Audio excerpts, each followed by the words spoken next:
நீங்கள் ஆன்மீகம் இல்லாமல் வெறும் கல்வியை மட்டும் அவங்களுக்கு கொடுத்தீங்க அப்படின்னா அவர்கள் தாழ்வு மனப்பான்மையோடு, போட்டி பொறாமையோடு, மன அழுத்தத்தோடு, பேராசையோடு தான் வாழ்வாங்க. இப்படி உள்ளவங்களால் ஒரு நல்ல சமுதாயத்தை உருவாக்க முடியாது.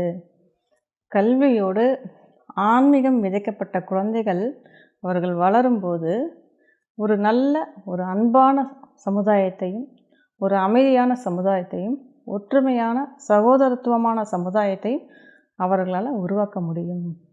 அதனால் கல்வியோடு சேர்த்து ஆன்மீகத்தையும் அவர்களுக்கு கற்றுக் கொடுங்க.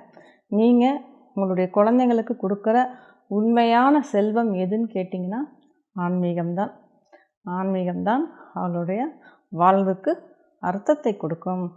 அதனால் கல்வியோடு ஆன்மீகத்தை குழந்தைங்களுக்கு கற்றுக் கொடுங்க. நல்லதொரு சமுதாயம் உருவாகட்டும்.